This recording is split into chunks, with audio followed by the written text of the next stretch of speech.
This video contains gratuitous use of profanity and uncomfortable pauses to compensate for lack of professionalism and original thought. Viewer discretion advised.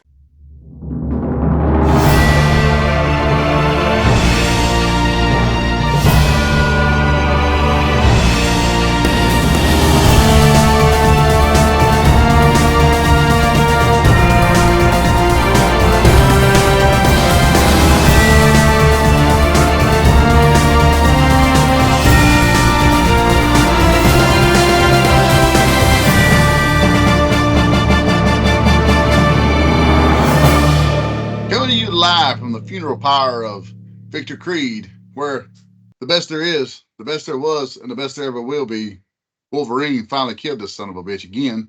We bring you the Nerdy Manroom show with your hosts, Hassel and Monster. Monster, been a week, hasn't it? It has been a very busy week, even though there was supposed to be a holiday on Monday. I actually didn't even take off. I started working thinking, I'll be done working in about an hour or two. Just going to catch up on a couple of things because nobody else was in their office. And then by the time I looked around and got stuff done, it was like 2:30, 3 o'clock. I was like, well, shit, I'm not burning a vacation day at this late of the day, so I just worked the rest of the day. I'll save the PTO time. We just crammed for that 5 days into 4, so yeah. Well, I had that, and then I traveled on Tuesday. Was at a different site on Wednesday. Was supposed to travel on Tuesday was rough. I could share some of that in Geek Week, and then got back home on Thursday morning early, and then just had been working since I got here, but Thursday was a long day too. So, but with that, I guess let's not hold up and then we'll go straight into Geek Week. And you want to go first, or you want me to go first, sir? It doesn't matter. I can kick us off. So I kind of want to bounce off you for a little minute. So, what is your thoughts about them killing our good old boy again?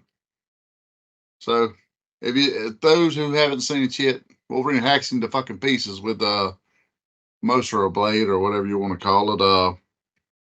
So he's dead again. What are your thoughts on this? I know what my thoughts kind of are, but I feel like it doesn't mean much of anything, honestly, just because they kill him off all the time. But I don't know. I didn't read the Sabretooth War. I saw bits and pieces of it, and some of it sounded interesting where there's like different versions of him. And I don't know if they were in his mind because they were coming through from other realities and they were like converging in his mind, or if they were in person or whatever, because I didn't read it, but saw a few scenes here and there. And then I saw Wolverine in the armor and I was like, oh, this is just stupid. And it's like, well, why is he in the armor? Are you taking away his adamantium? Are you taking away his healing factor again for the 1000th time? Well, what's the point? I didn't read it, so I don't know. But then I saw where he killed him and I was like, whatever. At this point, I'm kind of like, they made a big to-do out of it, too. It's like, he killed him without his adamantium armor. He's indestructible. He don't fucking need adamantium armor. And especially if he's got the blade that, hacks through all your shit and is supposed to not be resurrected from. But let's face it, Sabretooth has been this way once. He's killed him multiple times. I mean, killed him once by popping a claw through his eye and straight into his brain that supposedly his healing factor couldn't heal from immediately. And he didn't actually die that time. He just kind of got played dumb and played wolf with the X-Men for a while after that. Yeah, he was supposed to die, and then during the middle of that's when the Mcron crystal went over in Age of Apocalypse and all that. And it's like, okay, so we don't really have to kill him because the original idea was for him to be dead, and then they decided that wasn't going to be. But I don't know, that they write it so inconsistently, and it depends on who it is. Even like for Wolverine, so okay, why is he in an armor? I don't understand what the point of the adamantium armor even was, because he has a healing factor. But unless it was deactivated, which they do that all the time. But here's the problem I have with that is supposedly his healing factor is actually stronger than anybody else's, except for the fact that he has adamantium poisoning and is constantly healing from that. So that's why he doesn't heal as fast as he possibly could, or as much as he could, so it takes longer, right? I mean, he still always heals, but sometimes it takes longer, and that's why. Supposedly, if you take that away from him, his healing factor is stronger than anybody else's. So I'm like, what does he really need the armor for? What's the point of the armor? The only time I saw where armor was useful for him was when Superior Spider-Man gave him that armor when his just before they killed him off, and his healing factor was completely gone for a spell there. Yeah, but I've always complained about that too. It's like, okay, I get how you can deactivate other mutant power stuff. Like you find a way to cut off Cyclops' eye beams and stuff. I get it. Healing factor, how do you really get rid of that? They almost feel like it'd be an immune system. It would just find a way to kick around, to evolve. Yeah, so that's what I'm saying. Whatever it was, it seems like it would fix whatever the problem was. I mean, that's kind of the point of it. And I don't understand the whole point either of why the Muramasa blade can chop them up and not it supposedly has some of Wolverine's Wolverine's soul attached to it. It was created with a portion of his soul. That's the vaguest thing I remember. How does his soul have anything to do with Sabretooth? Or anybody else with a healing factor? Good question. Marvel, we need some answers. But then again, Marvel, you shit on us for the last, 6 years with this Krakoa age shit, where every time they get murdered one week and resurrected the next. I mean, so I didn't even know Jean Grey had apparently perished. And I knew she was returning as Phoenix, but I didn't know she had perished again before. Yeah, well, I don't know. All of it, everything since they started Krakoa has not been great to me. But then you read all the headlines, it's the end of the great Krakoa age. Where I was like, there's nothing really that great about it. Really? Was it really great? I'm hoping to get back to the roots because I have actually went to our sponsor, Zone Collectibles, and told them, hey, look, when the new books kick off with their number ones, put me down for each one. I want to see where they go. But if they start shitting the bed right off the rip, I will cancel that shit so fast. Oof. I don't know. I love reading X-Men. That's my favorite book. It always has been. But of late, in the last few years, it's like they just can't find people to write it. And, that's like everybody complained about. I get it. It changes writers. Things happen. But, everybody used to complain about Scott Lobdell writing after Chris Claremont did it for years and then left. And I was like, his stories really weren't that bad. He just kind of continued on what Claremont did just with his own idea of, I'm not going to go left with the story. I'm going to go right, but it's still the same thing, same characters. I mean, he wrote the Legacy virus stuff. He wrote Colossus's sister, Ileana, dying. I mean, Fatal Attractions with Scott Lobdell. I mean, I'm fine with that stuff. But none of that was actually bad. I enjoyed his run myself. I mean, I was a fan.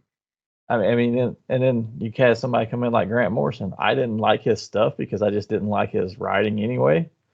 But it was still fairly okay X-Men. It just, you went a little far to one direction or another. It was a little edgier than I cared for a superhero team. And the black, I didn't dig the black leather at all. And Quietly's art is awful. Quietly's art, yes, it's bad. I don't know how much of the black leather was them, though, as it was ordered by, you have movies and they wear black leather. Put them in it to look like that. Yeah, that's a good point, I suppose. I wasn't a big fan of that era there. I did jump back on with when the Buffy guy took over. Joss Whedon. Yeah, I liked his run. It was pretty good, and I liked the art on that right here. I mean, I can deal with most of them. It's just the worst. Out of everything that I've read over time, I will say that the worst to me has been this Krakoa stuff of late. And I was surprised, honestly, because I'm a Hickman fan. I actually enjoy a lot of the stuff Hickman writes. Till he got the X-Men. I don't know what you would think that would be like a home run, like a grand slam, a no-brainer. He's got it. And he didn't. And he didn't. No, it was kind of like when oh fuck. Who was it that kicked off with Mark Bagley that done the Ultimate Spider-Man for so long? Fuck. Created Miles Morales. I know who you're talking about, but I can't think of it off the top of my head. But I don't know. All I can think of is Bagley, because he done the art for him for so long. But it's like when he done a run of X-Men, and I just knew, I was excited it was gonna be great. And the first thing he fucking does is change Iceman's sexuality. I was like, whoa, bruh, let's don't just make changes to make changes here. Let's do some shit here. You could, I don't know, things like that. Brian Michael Bendis. I don't know why I kept thinking Bagley, but I guess Bendis is why. But I love Bendis's writing, but I did not care for his X-Men take. And I was another no-brainer that should have been. I almost think there was a curse with the X-Men. Only a few people can write them successfully. Well, not everybody can write every book, right? I mean, that's like everybody thinks Grant Morrison's greatest thing ever, but his Green Lantern, I couldn't even follow it. It's like I was reading it, but I didn't understand from one book to the next what actually happened. 2 issues. I made it 2 issues, and I was like, That's like other people like, Jeff Johns has played out. He does the same thing over and over. I was like, dude, I can read anything he writes for the most part, but I've And never that's seen one him thing on I something will like an say X-Men or about whatever. Morrison. He had tough shoes to follow there, because Johns had knocked it out of the park with the Lanterns for fucking close to a decade. But the only thing he's ever written to me that I enjoyed was his JLA run. And honestly, Mark Waid was writing half of that, and Howard Porter was doing plots as well. I mean, I'm like, how much of that was really him? Well, maybe he's like Vince Russo. He needed the back shitter to keep him on track. Quite possibly. Oh, I'm gonna let that one go where you left that at. So continuing on in the Geek Week, I did watch the Iron Claw this week, and I do not know why I kept expecting some sort of happy ending somewhere along the way in this movie. Because the tragedy of the Von Erich family is just, but man, it was like one downer after another, and it just kept. It was a very, I watched it too, and it's a very well done movie, and it's actually enjoyable to watch. I mean, it's sad, but it's enjoyable to sit there and watch it. Like, you don't realize that it's that long of a movie. You sit there and just watch it, right?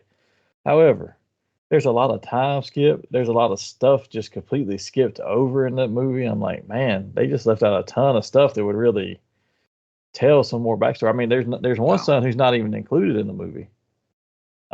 There's another one who, because there was 2 of them who committed suicide by gun, and one of them you never see at all. They never even mention his name. But I'm thinking that's probably the request of the family, but I mean, it's. I don't think he was. I don't know if he was ever a wrestler as much as he was I know he ran the cameras and stuff, and he was cameraman and a producer for him. But I don't know if he ever tried to wrestle. But they just completely skipped over him. Skipped over a lot of the time of Kerry Von Erich as the Texas Tornado in WWE. I mean, they mentioned it by like one scene, and then they just skipped it right on by. You basically got that one match that they're watching. It's all throwaway scene, and then the Christmas deal, and then next thing you know, he goes from SummerSlam, winning the title, Christmas, and next thing you know, he's killing himself. Yeah, well, they didn't ever show what happened to Fritz, because doesn't he shoots himself as well? I think with the same gun that Kerry. Yeah. But that son of a bitch needed it. I'm gonna be honest. That they done an amazing job of making him the villain. You can almost tell that Kevin still harbors some anger and resentment, because if he had, I think he was helping the producers. He was like, "Yeah, this son of a bitch did this. He done this also." You can tell there's some daddy issues behind the scenes there, and rightfully so, because he was fucking douchebag. Yeah, and I will admit, because I don't know the kid who was playing Carrie. Supposedly he's in some other stuff that's pretty popular. He's in Shameless, because my wife, she noticed him. She said, "Wait, well, I've seen him in something." I said, "He's in Shameless." He's got another show too on called The Bear or something like that, where he owns a bar or maybe so. A bar or a restaurant. It's a Hulu special. It's a Hulu exclusive show. It's FX maybe, and it runs on Hulu as well. But it's apparently very popular. But he did a great job as Carrie, and even though he wasn't there for like the first 30 or 40 minutes of the whole movie, but when he pops up, he actually he plays a good role, even though he's kind of quiet. And he does a great job of commanding the camera with Zac Efron on the other side. Like, you almost forget Efron's there. Because when he's there, he is like the center. And he did a fantastic job on there. I put the work in too. Dude, he was fucking jacked. He played the part so well too. Like you kind of just the way his mannerisms stuff were. If you watch Kevin, he looked like he carried himself like him a good bit. That's overall a good movie. Like I said, I don't know why I just keep expecting it to turn a corner somewhere and touch a little more on some of the more, because they had a lot of upbeat times. You'd have just thought they'd have hit a few more of those to make those tragedies maybe a little more impactful. But it was just like one tragedy after another. After about like the first 40 minutes, it was like. I guess maybe they tried that when they showed Carrie, with both feet again, and he's running and jumping and in the boat and whatnot. I was like, that was a little, I was actually that was a little bit. I was okay with that scene because That was just done for privileges of making the movie a little more dramatic. I mean, there's nothing that's going to say that actually happened, right? But that was okay. I actually enjoyed watching that part. That was good. It was overall good. It just, I was surprised as much as they left out as quickly as they jumped through some of the stuff. And, you know, I didn't see it in the end credits either, because I did watch a little bit of the end credits, and I saw them mention a couple things like Kevin lives in Hawaii now and how many kids they had or whatever. But I was like, well, you don't mention that his sons are now getting into wrestling. You don't mention, was she Carrie's daughter, Lacey? Yeah, Carrie's daughter was in there for a while. I bet you don't even realize he has kids by the movie, because he shows up with some old gal at Christmas there that he said was just some girl, and it's shortly after that, so it's like, well, damn, where's his kid pop-up at, Yeah, and I didn't realize that. I honestly, I thought she was probably related to him and not one of the daughters, but I didn't realize she was Carrie's daughter, because she retired from wrestling in 2011, 12, something like that. Well, she only had like a brief cup of coffee in TNA. I mean, she was. Yeah, but she retired from it, and she's doing something else now. Well, maybe she got rid of the Von Erich curse. Who knows? Maybe so. It's a solid movie. If you got about 2 hours, but you better have 2 hours, because it's every damn bit of it. Yeah, which I'll admit I didn't notice it was that long once I started watching it. There's a couple of slow parts, but for the most part, it just constantly moves. That was a good pace. Aside from that, I got a decent little toy haul in this week. Unfortunately, it arrived Tuesday. I had to go out of town for work on Wednesday morning, so it's like I haven't even had a chance to really fuck with them. But one of the things I wanted to touch on, I want to get your thoughts on this. Super 7 has done away with the sleeve that goes over the figures now. I would be all right with that if I did not have them all still in the box with the sleeve, and I wanted to finish those sets and have them look uniform. Because beyond that, I really could care less about the sleeve. But I've already got them all set up that way. So it was to me, it was always a nice presentation. Was it over the top? Absolutely. But I mean, nothing says we're cutting corners when you're last way. Because I mean, I've done bought all the Silverhawks. I've done bought all the Thundercats and the mutants and whatnot. A fucking Thunder Tank at full retail price when it's much lower now. All of these things. So when the next wave comes in and she's sleeveless there, so to speak, I was a little like, ooh, yeah. To me, that was like a very much let the consumer know you're doing cost cutting measures. And I'm sure they add up, but I mean, was it a make or breaker? No, but it's just one of those things. Well, and the other two things. Well, while we're on them though, I mean, you look at that and the cost cutting they're doing there. Okay, they're cutting on the sleeves, but they have. We've talked about it before, but they have, in my mind, overextended what they can do, because it. Oh, absolutely. You were a made to order. You ordered. You only made as much as what you ordered. Maybe you make a handful of extras to replace broken parts or people who get bad quality or whatever.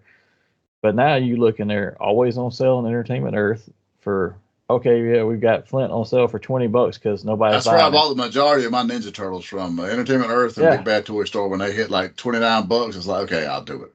Well, and I'm using them for examples, right? But you're not. They're on sale all the time.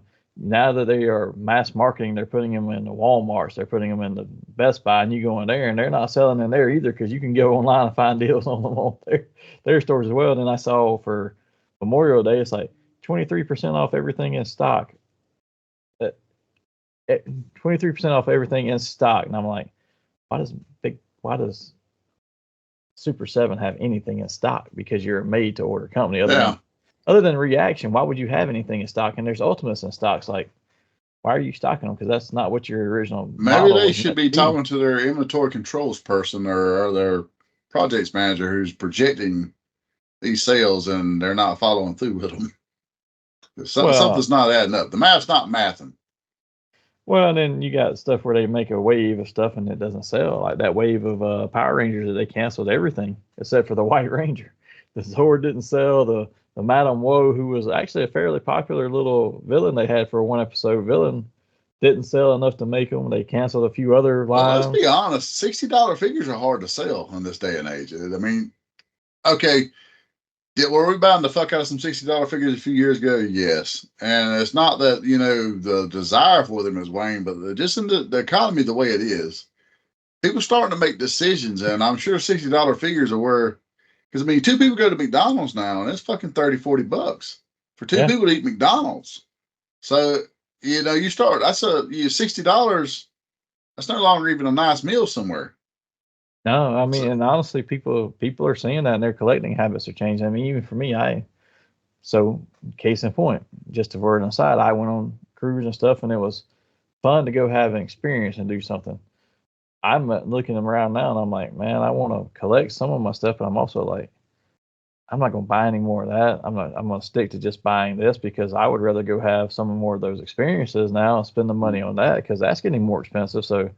But if I want to go take an actual vacation and do that, well, what am I not going to pay for? It's like, all right, not buying any more Marvel Legends unless it finishes a display that I was building. Yeah. Because why spend $25 there, $50 if I get one in the package and one out? And there are some that I occasionally will. Like I just got a notice on my phone. If you saw me look at my phone for the pre-order arrival notice for that Iron Man model Mark 9, because that was my Iron Man when I was growing up. And then, when we were growing up, that's my favorite. I was like, I want one of those to open and put in a display and one on the wall just because I love that armor. I ordered 2 as well, so if you just got that, I can expect to be hit hard with that because they've already been hammering me pretty good this week. I just got hit by that one, but for Big Bad right now as we're sitting here speaking. So yeah, well, I hadn't checked my emails, but literally, I got this week alone. I got hit with Super 7's Quicksilver, the toy version, where he's supposed to have the metallic look. Metal, yeah.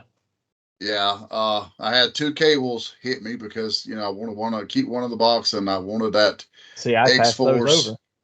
I did not. I bought 2 like a dumbass. I bought 2, and I got the notification telling me that my 012 Silver Centurion Iron Man will be arriving soon. So I know that I was expecting it to hit before now because actually I got that email on Monday, and so I was expecting by today it would have done been here, and I just shipped my loot. Yeah. But so. If you just got the notification on that one, I'll be getting that one as well because I think went in for 2 of those because the retro cards I'm a sucker for. I put one on the wall, and some of the certain ones I open.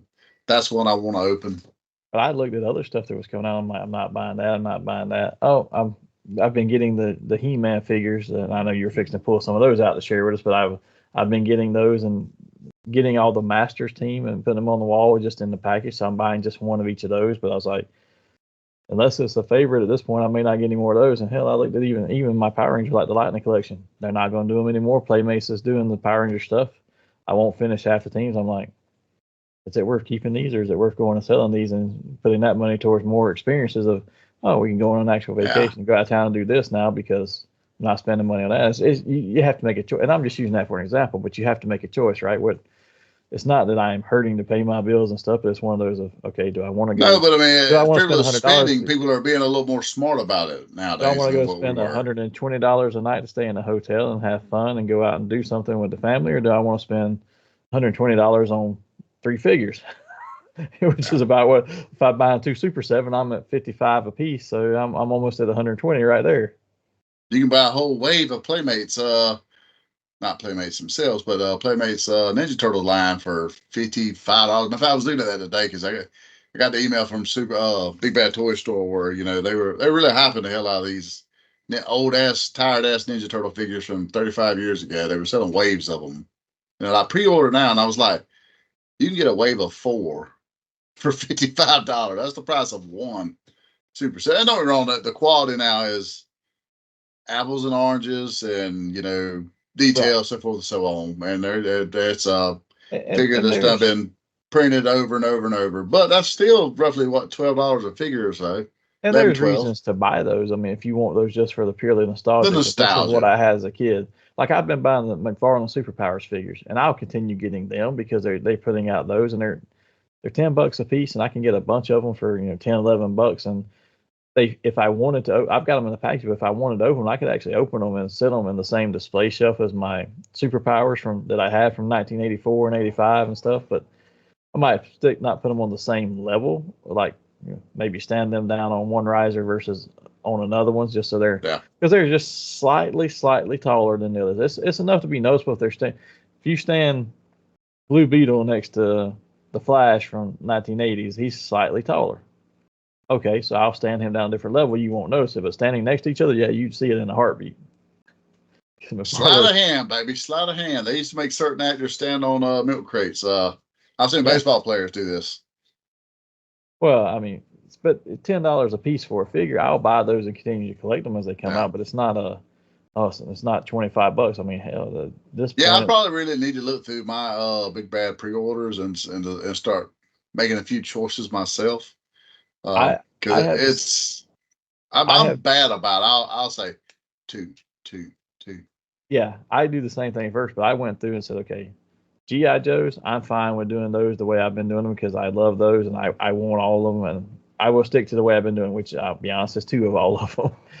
I will stick to getting my Transformers masterpieces, and they're expensive pieces just for one of them, but I'm only buying one of each one of them. But however, they're still anywhere from $100 to $200 for them, but I'm opening them and putting them in the display, and once I finish a certain amount of stuff, like all the Generation 1 characters that I like, once I finish them, I'm done with it. I'm not replacing a bunch of them. If I find one that's that much better, like I did replace Ultra Magnus, for instance, because that X-Transbot one is so much better than what Takara released. I will do that. However, I'm not buying every single one that pops out. The only ones I'm buying 2 of by any means is I bought the X-Transbots Defensor pieces, or I'm buying them to build Defensor because he's the same height as the Superion by Zeta, so they'll match up. Because I bought the Ocular Max ones, are actually better. They transform easier. They're actually better looking as the bots, the individual bots.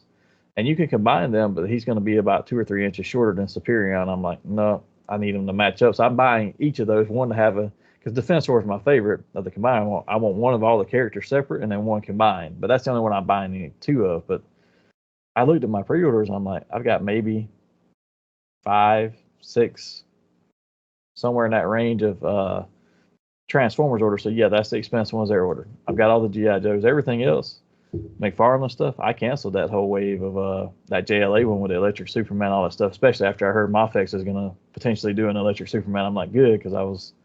The only one I kept out of that wave was the Batman, and I am actually toying with the idea of buying another one of that because he looks pretty good. I kind of want to open him.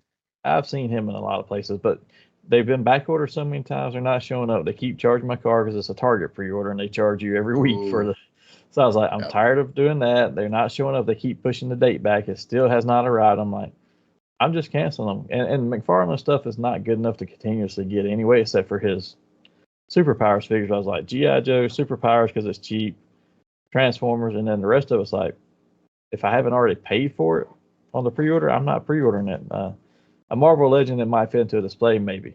I will get the Mafex Electric Superman because I did a Mafex Superman setup because I've got the other 2 of those on pre-order, but I've already paid for one of those 2 because I pre-order sometimes from like the Chosen Prime because you can go in and pay along the way. So I'll go pay like $50 this month.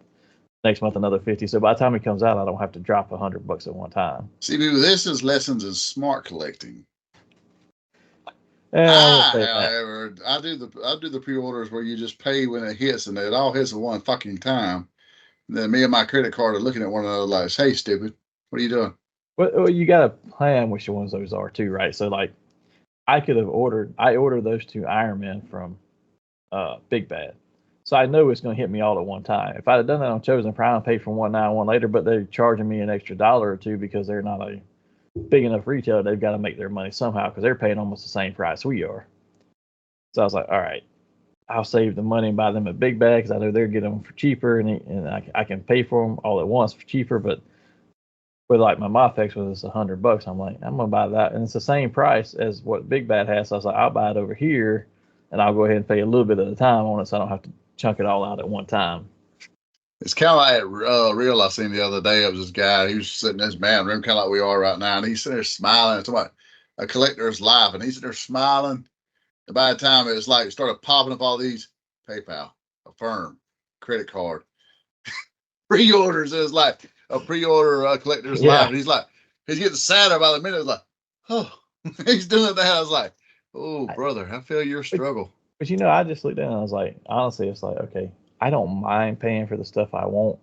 And like I said, I'm not hurting on paying my bills and stuff. It's one of those 2 where it's like, Yeah, I'd rather take that and go spend a night somewhere with the kids and the other half and do something like that versus just having those. I'm like, I open them up. If I mess with them, that's cool. But some of them I don't even do that. So it's like, why bother to spend the money on it? Especially since they keep jacking the price up and they keep lowering the quality at the same time. It's like, why bother at this point? And it's not Lots of all of just them. It's just matured certain people. things. No, it's just certain things. Like G.I. Joe, I'm still going to get. I mean, the other problem is I travel so much for work. I've still got a stack of 4, 5, 6, 7, 8, 9, 10, 11, 12, 13 figures I haven't opened. No, Wow. 14, 15, 16 figures. There's 3 on the other side, too. But yeah, I've been on the go quite a lot lately. So like I said, I traveled about 2 little days there, and I was ready to be home. Yeah, but let's get back to what you said. You were going to share some other figures with us. And I think you had the He-Man ones there. Well, I got Cyclone and my personal favorite, Thunder Punch He-Man. These bad boys here are getting opened. You were so excited when I told you that Thunder Punch was coming out. You're like, that's an Origins. It's like, I don't know if I want that Origins. I was like, no, this is the big ones, the Masterverse ones. You're like, you're lying to me. He looks fucking great too. Like I have for the last, I don't know, 5 years, and so close to opening that Classics Super 7. I have literally since I've wanted to open him, and I've resisted. Like him and Hordak and Skeletor and Faker, I've just resisted. So nope, the only Super 7s I haven't opened. I've held strong on these guys. Like I was nope, not going to do it. So when that there failed, I was like, finally, an affordable or reasonably affordable reason to open one. Because I don't mind drop $25. We'll snap him open. Because let's face it, I'll probably flood the market with them. They're not going to be valued at anything in say 5 years. No, go on. Those Super 7 classics right there, you typically go at around $200 on some of the earlier ones. Go on Amazon and look up that Masterverse line. They're selling most time $12, $13. Like if you want to keep one in the package or wait for one, just give it like 2 months and you'll about $13 on Amazon. Well, that's probably what I'll do. I wouldn't mind actually. The packaging is nice on both of these. I will say the art looks great on both. But they don't hold up well when you hang them up. If you look right there where the hanger is, there's the piece of tape that holds the top flap down. So it just starts pulling it away from all of them. I've noticed that because I've got all mine hung up on the wall and they do not hang well just because of that. Well, one thing is I like this head a lot better because if you can see it, it is the classic head. Other than the fact that the hair is a little more gold, which always was the case with that version of He-Man. The head is a little more classic. I bought one of the just a Masterverse He-Man, just to have loose. I like the figure, but the head is very Netflix He-Man looking. I was like, oh yeah, that was a little kind of to me. But so when that one there come out, and it was like same scale, great detail, but you got the more classic head. So it went all the way around. Well, that's the 40th anniversary one they did for that has the classic head too. I have him right there, and I've fucking wanted to open him several times too. And then I look on eBay because I was like, well, maybe I just found one cheap on eBay, and I realized, oh man, these are holding value pretty good. Anything holding value pretty good, I don't fuck with. Really? Because they're like $10 in Ollie's and TJ Maxx and Best Buy. If you can find a 40th for $10, you buy that son of a bitch and ship them down to Georgia because I will. I have gladly seen multiple stores for like $10 to $12. I have not. I got him on pre-order from Big Bad when they first dropped, and I hadn't seen them anywhere other than there. And then when I looked online a few times, it was like they were still bringing in really good prices, more than I wanted to pay to open one. Yeah, I've seen him. Actually, I saw one this weekend at Best Buy. Now the box was damaged, so it'd be worth opening just for the damaged box. And I think he might have only been 15. You find one for that price, just pull the trigger and let me know what I owe you. I got to go get dinner later, because I'm not cooking since I'm only home for like 2 days before I hit the road again. So I will go run in there and look and see if he's still there, and if he is, because I think I actually have some. Rewards points I can use too. That's what I'm talking about. Well, you did hopefully be much better than what we had the other day. We went to the old Pickle Barrel. Even on Amazon though, he's only like 23. Yeah, that's how much retail though. It is, but he's been out for a while too, so that's different. Now, if you want to pay 28, you can get them overnight. No, I don't need that quick. I can wait. I will go look at Best Buy in a little bit. Try to help you out. I appreciate it, brother. Don't make me have to put on going out of the house clothes, which means just not in my gym shorts because they're comfy. You know what? I have got to that age myself where once the comfortable attire comes on, we don't go nowhere. I will go the whole day with just working from home. I'll wear work clothes still, but once I take them off, I put on like gym shorts and stuff. I'm like, I don't want to go anywhere, and I sure ain't going in these. And well, see, I still have to go to the actual plant for work, but when I come home, because this is summertime. Typically, if it's not summer, there's only 2 avenues. But now that it's summertime, there's 3 avenues when I come home. One, it's going to be shower, put some shorts on, or some trunks on to go swimming for a little while. 2, shower, put some normal clothes on in case I have to get back out or there's people coming over and I have to fucking be, decent.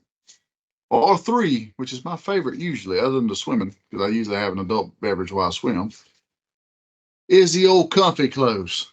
And once the comfy clothes comes on, nobody's coming over. I ain't going nowhere. And don't knock on the fucking door because I may ignore you.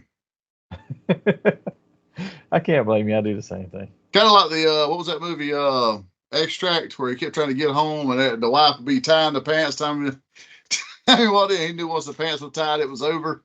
Yeah. Yeah, it's like that. That is funny. Oh, man. So what else has been going on in your Geek Week, sir? That pretty much seals it. Other than, like I said, we went out to eat Wednesday night to a pretty terrible restaurant in Milledgeville, Georgia. If you ever get a chance to go to the Pickle Barrel, or as my wife called it, Pickle Barrel, avoid it. And I mean at all fucking cost. The ambience of the place, the atmosphere was pretty decent. You walk in, it's like one of those, sports bar published places. Not bad. And I will give them credit on the beer. The beer was stone cold. Hell yeah. Not to be confused with the wrestler, but yeah, it was pretty damn cold. Mixed strengths were pretty strong. They were stronger than Mark Henry's breath. However, that food was El Talibre. And I mean fucking awful. We got a appetizer that they filled it with okra. Fried okra. I thought it was a little odd to have that as part of your sampler. But it wasn't worth the shit. Tasteless. Got a burger called the Wicked Burger, and it's like half-pound burger with fried egg, bacon, pimento cheese, toasted bun. I was like, man, you can't go wrong with this. Kettle cooked chips, can't go wrong with this. They went wrong with this. It's gonna go wrong.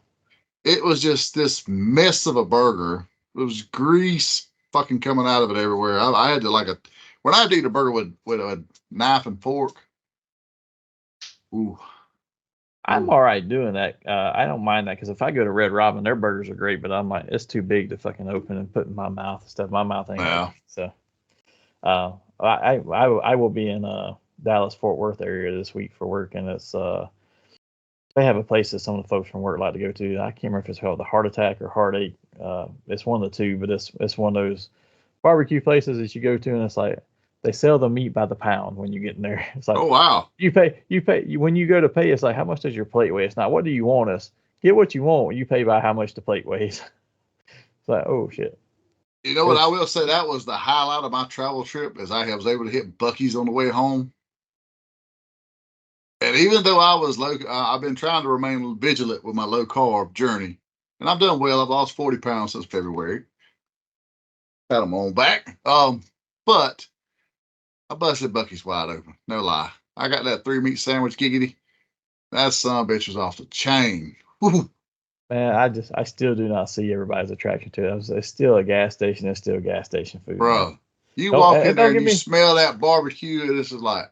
Don't get me wrong. I travel for work. I will eat gas station food if I'm on the road and I really don't want to stop for that long. I'll stop and grab something, on the little turntable or whatever they got, or if it's a Love's, it's got a Hardee's or something attached. I will eat there. I'm not opposed to it. But at the same time, everybody talks like that's the greatest gourmet meal they've ever had. And I'm like, it's a fucking gas station restaurant, man. I can't see it. I can't get past it. It is amazing. Like, I love it. Like, I drove 20 minutes out of my way on the way home just because I was close to one, because the closest one's like an hour and 45 minutes from here. So it was only going to take like an extra, add 20 minutes more, 20 miles more to my journey to go this way. So I did. So I will say this. I went to one and because they originated in Texas anyway, but I went to one in Dallas Fort Worth area not long ago. Honestly, Iron Man. I told you. I was just saying I stopped at this one just strictly to get gas because I had to refill the rental car before I turned it in the next morning at the airport and allow them to get gas tonight. This is a gas station. It's the closest one I see. I'm gonna go to the hotel and chill, then go to the airport in the morning. So I go in there to get gas. Going inside, and I was like, man, I gotta go to the restroom, even though the hotel is only 12 minutes away. I was like, if I gotta pump gas, I gotta pee right now. So I went in there, and I will give them it was clean in the restrooms, which is something you don't normally, especially when it's in the middle of the city, because we're in Fort Worth. I mean, this is not the one that's on the interstate. There's nothing else around for 45 miles. This is one in the middle of the city. But I will say that is the worst freaking experience I have had. Second worst experience I have had getting gas at a location. Oh no, they're the shits when you walk in, because while I love the smell and all the delectables you had to choose from, the people are fucking horrible. Like the customers would just fucking like run you over like they ain't the same fucking thing 2 hours over. That's my thing. Is like they had the same shit in multiple spots. You don't have to do that. It wasn't even the customers; it was the employees. So really? I pump gas outside and I hit print receipt because I'm there for work. I used my corporate card. I'm trying to get the receipt because I can turn in all my expenses. Receipt doesn't print. You can hear it roll up inside there. So it's either out of paper or it's rolled up inside of it and it wouldn't come out. So I can't get my receipt. So I go in, tell them what pump number I'm on, and ask for the receipt. You're on what pump? Tell them again. For this much? And I was like, no, mine was only like $18 or something because I hadn't been driving that far. Work was not that far away from the hotel. But no, it's like $18 and change. They're like, I don't see that on that pump. Calls the manager over. Manager's like, I don't know how to get the receipts to print. 3 people, because they called another one over that's like the most tenured person there. Shit. 3 people could not get the receipt to print for me from that pump. That's fine. I was like, fine. I will just put the missing receipt declaration on there. Y'all can't get it. It's fine. I not wait. And I was in here for like 20 minutes in line just to get a receipt that they can't print. I was like, you guys are horrible. You should have told them, hey, you got to throw in one of them $12 brisket sandwiches. Them son of a bitches, that the food is high, yeah, but I mean, you're getting real barbecue. Like literally, I had this Philly cheesesteak burrito that I almost picked up. It was like $8. I was like, holy shit! But it was a hefty burrito too. I mean, it was. You say that you're probably getting manwich out of a can and they threw some kind of special seasoning on. I don't. It's fucking delicious. I've seen them shred the pulled pork, so it's like, okay. I'm just giving you shit at this point. I don't dislike them. I just it's one of those things where I'm like, man, I'm going to go sit down at a restaurant or order food. Actually, my favorite thing to do right now when traveling is just to DoorDash it to the hotel because I ain't got to go nowhere and I can eat in my room and not have to deal with people. I fasted through lunch so that I could enjoy some carbs, and I had an hour and a half journey home, hour 45. I cut on the rock, broke the sandwich out, went to town. Yeah, I've gotten to where I like to go to the hotel though and hit the DoorDash just so I ain't got to deal with people. But I will say this: DoorDash experience that I had this week where I was at, very fantastic place in Raleigh, Durham, North Carolina. Hotel was fantastic. The people there were nice. Worst DoorDash experience: order food from Zaxby's. Like, I don't want Basic nothing white big. people. Yeah, it's just Zaxby's, and it was literally right down the road. I'm like, I'm already in the room. I'm packing my bag. I'll order it. They can bring it to me while I finish packing to get ready to go home. So it says, I think it was like 30-minute delivery time. Okay, it's 5 in the afternoon. Rush hour for lunch. And this is not a small area. This is not a small city. 30 minutes goes by, nothing's there. Look at the DoorDash. It still says another 10 minutes. Okay, no big deal because they give you a range. This keeps going on. 4 different DoorDash people went to the store, said they were sitting there waiting on the order, and all 4 of them left without getting the order, and it got reassigned because the people at Zaxby's could not finish the order. After an hour, I canceled the order and said, give me my goddamn money back, and went somewhere else and got it. And it had DoorDash bring me somewhere else that I got in less than 20 minutes. What sucks is when they do that shit and then it finally arrives and it's fucking cold as shit. Oh, well, the Door Dashers were there waiting on it, and I would get messages. Your order is not ready. It hasn't been extended to this time. So the Dasher would leave and go do it. And I don't blame them for that because that's how they get paid. They got to take the jobs when they come to them.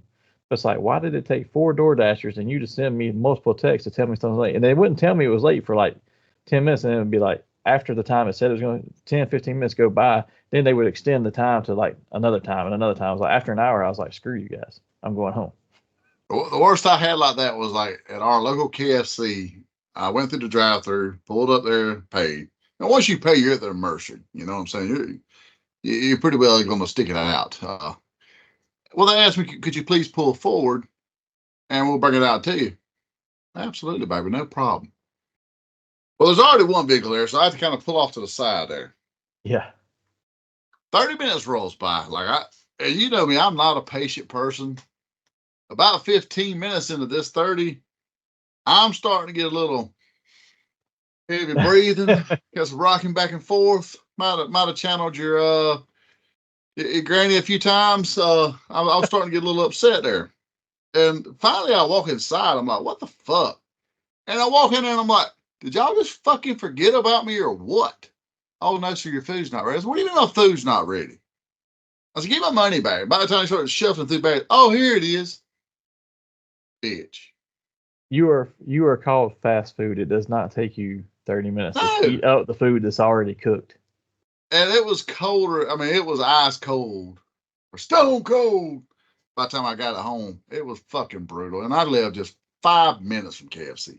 5 minutes. That's why I don't tip them Domino's here in this town. You are half a mile from me. I will give you $2 on top of the 37 fees you go. Because literally, by the time you do the $5.99 deal and add a ranch cup, it's $30 somehow. Yeah. So yes, you're only getting a $2 tip from me when you're half a mile from me. Yeah, see, that's horrible. Now, were you driving through some traffic? Maybe a little distance. $10. I'm a decent tipper when it comes to going places, but no, not that close.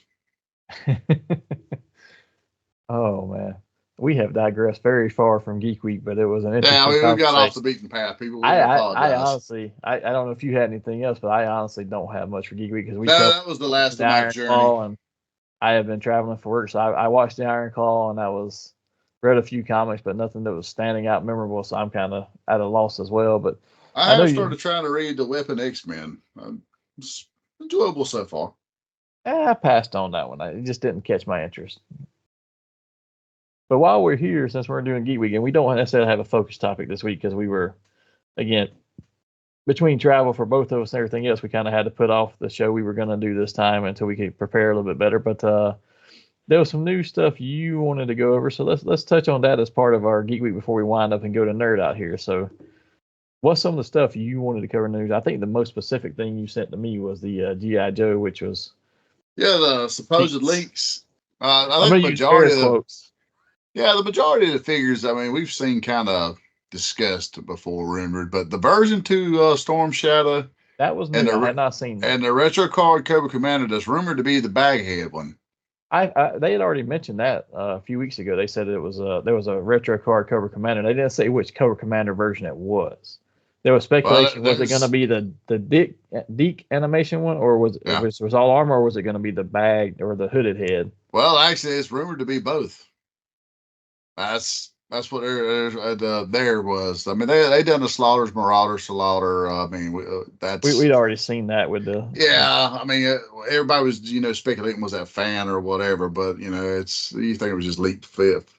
I'm looking at the list now. Alpine was listed on here, which we'd already gotten his name on reveal last September, October, whenever they did PulseCon. They still don't have a render for him though. I know they haven't shown a render of him yet, but it's Joe June, so that's probably what's going to happen. Because their method is, here's the name, here's a render. Now, once we show the render, usually that's when it goes up for pre-order, and then they show the product reveal. Sometimes they'll do that before the pre-order. Sometimes they'll do the actual mock-up model figure before they'll do the pre-order. Sometimes they will do it after they've already done the pre-order and they're doing their next one. But Joe June, they're they're pretty good about getting their figures out though. Once they start pre-ordering, it's not too terribly long after that where it arrives. Yeah, and we talked about this a few weeks ago because Big Rob was asking about when some other figures were coming out and if they named off certain ones and stuff. And I was like, well, usually they do Yojo June where they do pre-orders every week in the month of June, but I've heard nothing about it. And as soon as I said that, turn around this week and they dropped it. They start next week on Tuesday with Yojo June for the first week of the month. And there will be pre-orders, name-only reveals, just like they always do. So apparently they're doing something big for the Marines because it's the anniversary of the Marines and what formation of the Marines or whatnot. Yeah. So apparently they're doing something pretty big for them. Yeah, it's just like they're doing that, and they did that 60th anniversary. That's the seal basically with what was the Army Ranger. Now they've got 60th anniversary Marine and the Halo jumper listed. Those are all cool. I had to not buy those. I mean, I think they look fantastic. No. They're not named figures, so I don't really need them. Well, I thank them for their service. I'm not buying the figure. Yeah, and there's a Cobra Stinger with driver. I don't remember what the Stinger was necessarily. It's probably another version of basically a repaint and maybe a small retool of the Vamp, I'd imagine. Yeah, I was hoping for a stun. I'm ready for that one. I would imagine that one would probably be at the next HasLab they do or something like that. Well, okay, that's one thing that we haven't heard shit else about the Dragonfly. There's supposed to be news about it on the very first stream. It's an update on the HasLab. I kind of like to know where my shit is. It's been a year now. Yeah, just getting to a year. Actually, not well. In next month it will be. Yeah, absolutely. The other thing I see listed here that we had probably that I don't remember hearing about is the Iron Grenader bat. I'd heard name only Iron Grenader, but not the bat. So that's one that I kept hearing rumored, but yeah, I mean that's a no-brainer. I mean, you change the chest plate out, retool, repaint him a little bit. Oh, absolutely. But it looks like the Hasbro, the first Yojo June is this Tuesday at 11 a.m. and trying to find the darn meme, or not the meme, but the screen cap I saw for it, so I could kind of talk about it for a little bit here. But I cannot. I'm gonna need you to tell your boss that you got to be kind of slow that day so you can keep us updated. The kid will have to watch it for me to do it because I will actually be in a training class all day. So unfortunately, I cannot. But I'm gonna have to try and break away, go hide in the restroom long enough to make my pre-orders. Yeah, that's life of a collector, people. So we got says there's new reveals, name drops, pre-orders, and an update for the HasLab. So that should all be in the very first I'm one. hoping that update is we're shipping you motherfuckers within the next month. Hopefully so. It says something about a new cover recruit to join in Lenny and Tony, and I guess that's the I know who Lenny is. That's the guy who usually does the live streams along with the young lady. I can't remember her name, but Lenny, Tony, and a new cover recruit some of you may just recognize next Tuesday. So not sure what that is unless that's her cosplaying. So, but anyway, it's sounds good. We'll get a few new items to order, and I will rush to order those because the one I'm still pissed about is when they did not announce that wreckage that with the Tiger Force wreckage with the 4-wheeler was coming out, and they didn't announce anything about it, so they posted it up for pre-order, and it was gone in 15 minutes, and I was only 20 minutes in there trying to get it ordered and never could get it. So I'm still struggling on trying to find out. What's crazy about that is, Target had a bunch of sales this past week, and he was showing up as one of their own sale items, other than the fact that he was out of stock. But they listed all their stuff. So when they put a sale on, they go into the system and list it for everything that's going to be part of the sale. So the Hasbro brand stuff was like 20 or 30% off. So everything Hasbro. Yeah, they went from about $54 down to 30 something. Yeah, they were all 30% I was like, holy off, shit. But you couldn't go in and order, even if they're out of stock. It didn't matter. You couldn't order them because McFarlane stuff was on sale for 20% off. I think, and you couldn't go in there and order like the Electric Superman and stuff because he's out of stock and back order and all that. But they just go in their system and put it for anything that starts with like that, not necessarily that individual brand code, but okay, here's the first part of the brand code for everything that's a Hasbro. All of it gets marked 30% off. So it just goes across the spectrum, but you can't do anything about it. So yeah, I still got to find that one, but we have been going here for quite a while. I think unless there was anything else on the news on those things, that's just a one of the That things was pretty hit. much the news this week. So let's go straight into Nerd Out then. For anybody who hasn't been here before, this is part of the show. We ask random questions about topics of the day, respond with no prep time. We'd love to hear your answers as well, so please feel free to expand upon ours or share your own answers to our questions in the comments below. With that, we didn't really have a focus topic, so this is just going to be a random Nerd Out this week. Since you went first on Geek Week, you have to go first on this. Okay, fair enough. So, one of the things we were discussing just how out of control the X-Men books are. They are just a fucking muddled mess. What would you do to get them back on track? Would you strip things away? Would you add things? What would be the path you done? And that's a loaded question because I'd want to go. To me, the biggest boom for them was the 90s when they had the multiple teams and each team was kind of doing their own thing. They were crossover, right? But it was still okay. The X-Men book deals with this. Uncanny X-Men deals with this storyline. Those two are more closely tied than the rest. X-Force is way over here doing their own thing. I kind of liked that better, and I would prefer to go back to that route and have different teams, and maybe more classic teams. I don't really care. Honestly, I don't really care for a lot of the newer characters they've created in the last 10 years. There's a few here and there, like I like X-23. But, do I care for Glob Herman? He's funny and he looks cool, and maybe for a pop-up in a story, but I don't need him on a regular team book. It's just, I don't know. I would strip away some of that. I'd go back to, okay, the X-Men are back in the mansion and they're back in Westchester County or whatever, and there's your X-Men. X-Force would be in a more secretive base because maybe they're your Black Ops team or whatever. I'd just go back to that sort of 90s type feel because I don't think that the only other thing that stands out to me besides that is like when the 80s, when you had X Factor, really had nothing to do with the X-Men. It was just the original X-Men together as a team again. And maybe if you did something like that with a team that's, okay, the New Mutants are going to go over here and do this, and they're in their own little world. They live in a different spot. They fulfill a different role. I'm fine with that. This whole put everybody on the island and mutant state, this and that, and they're part of the world, and they still can't find a way to just be part of the world. That was like, you completely went against everything that you were trying to say you were doing for years. I don't know. I didn't care for it, but that's my convoluted answer. So what is your answer to that? Pretty similar to that. I strip them down bare bones. They go back to Westchester.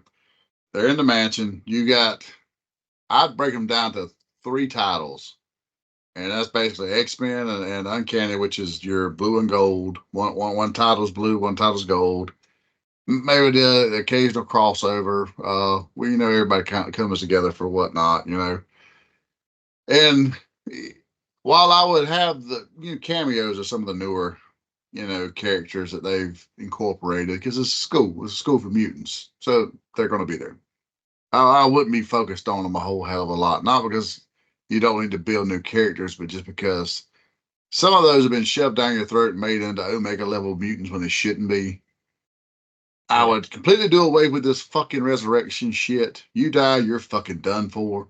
So quit killing motherfuckers off unless it's going to be a meaningful death. These shock value deaths out the fucking window were done.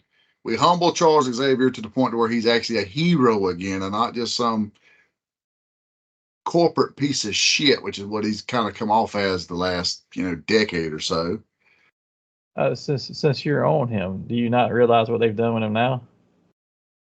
No, I don't follow the title. So, Orcus was the humans and machines that were going. Yeah, he made some sort of deal with them or some shit like that. Oh, he's part of them now. He's considered the ultimate sentinel. What? He's calling himself the ultimate sentinel, and he has joined Orcus.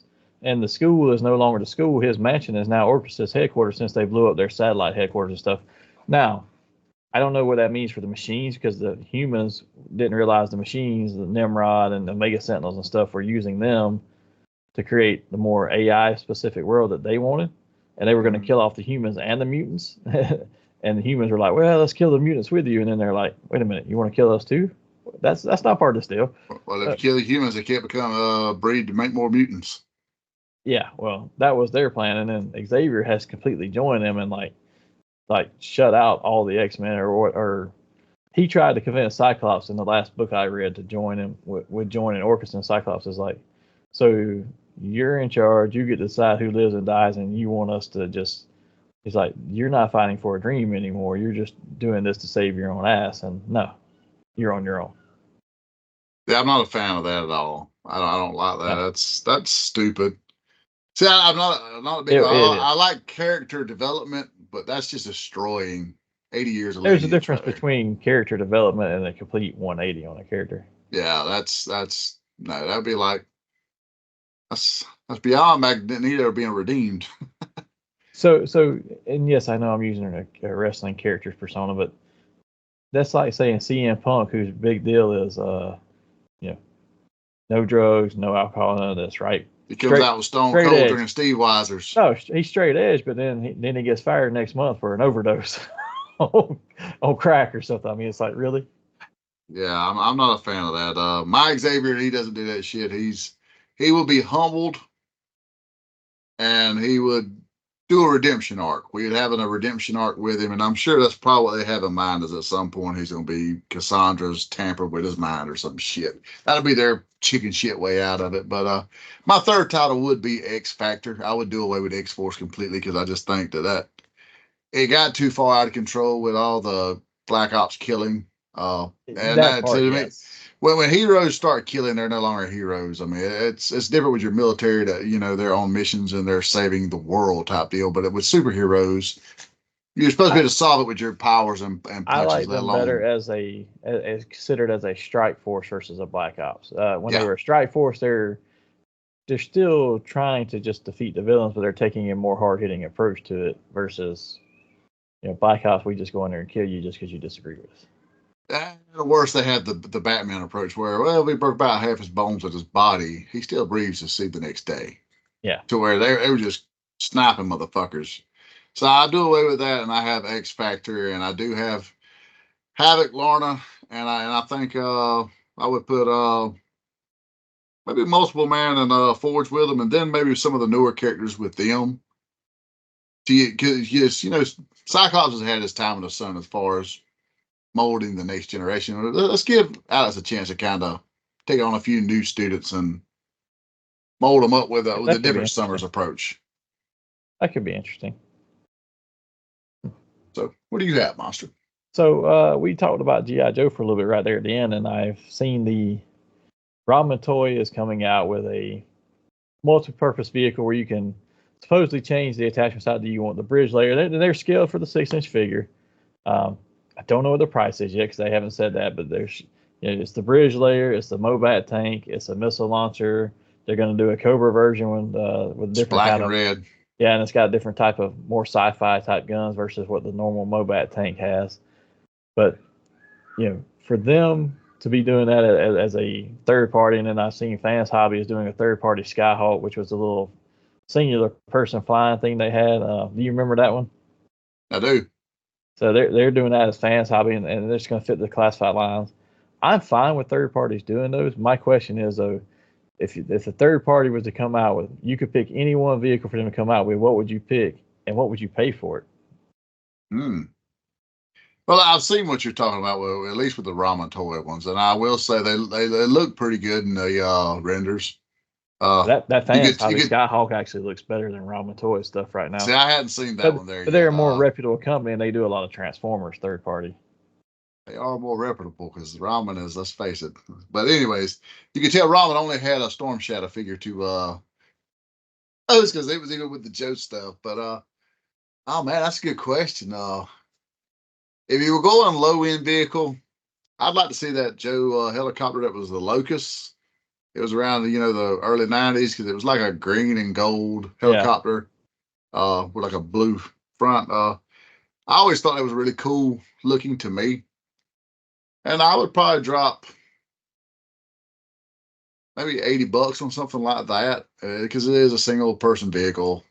It doesn't have to be too in depth. So, for a nice one, well, since you already got the bridge layer coming, that's a big Joey. Maybe the Tomahawk. That could be real fun. Tomahawk is the one I had listed. So I feel like answer. Hasbro's going to do a stunt at some point. So I'm not going to say the stunt, but I feel like a Tomahawk's coming. I'd probably drop 300 bones on a Tomahawk. I was going to say probably about 250 to 300 for a Tomahawk, because if you make it big enough size that you're putting multiple Joes in there, yes, absolutely. And they can actually have the line come down and all that stuff. You can make a great little diorama out of that. That would be nice. And with that, I sent you a picture of that Fans Hobby Skyhawk while you were talking there, but looking at it as a single person vehicle, I would still drop, that's a very nice looking one. I would still drop probably $50 to $80 on it. Preferably 50, but okay, that does look good. It's a little bit bigger than the bubble and stuff, so I'd probably drop $80 on it. I mean, it's a nice one, and it's not one that I would necessarily. I love that vehicle, but it's not one that I would run out and say, "Oh, I got to have this one right away." But Tomahawk, yeah, that would be the one, and I would drop, 250, 300. The other one I would do would be the Killer Whale. I'd drop about 300 on that in a heartbeat and not think twice. Man, well, just out of shits and giggles, were someone to do a flag, what do you think it goes for? And what's the most that you would say, you know what, I'm going to just bite the bullet and max my card out on this one? If you're doing a flag, I got to figure it's like that Metroplex that Like Toys was trying to do. And it's like, what was that thing? Like $1,500 deposit, $5,000 total. But it's it's the size scaled for your 9-inch masterpiece figures. And he's supposed to be that much bigger. So I was like, I get it. Your flag would have to be something like that. But there's like, I still, no matter what, there's no way I'd pay for something that big. Really? Like, if you could say let's just say you could get it for $1,200 to $1,500, and they said, I would consider it for that. I'm not sure if I'd spend. And they let you do it in installments. They let you do the pay as you go. Like, I mean, you're gonna have a year before it comes out. So they let you do it pay as you go. 15, anywhere from 12 to 2,000. What problem with that is I need an extra bedroom then just to display the thing. Because heck, would I put it? I don't even know where I'm gonna put the Dragonfly when it comes in. I'm what if it actually floats? I'm not putting something that costly in water. I'll paint get a hardwood floor and get it painted. Where I don't know, man. I would probably be tempted to put that in the pool there. That might be a put it in the pool, and the first thing that happens, the water gets in it and something breaks. We had a storm Monday there, and one of my trees fell into the neighbor's fence. So yeah. That's my luck. Yeah, you need to take better care of your trees. Them son of a bitches are just a hazard. Oh man! Like literally 3 of my trees have fell. 2 of the neighbors' trees have fell. They're just fucking terrible here. Well, before we fall, let's start getting out of here because we're getting close to ending up for the day. But before we leave, how so you got to everybody where they can find us at? And we are everywhere. You can find us on Facebook at Hazel Hutchinson via the Nerdy Manroom Show. Instagram, the Nerdy Manroom Show.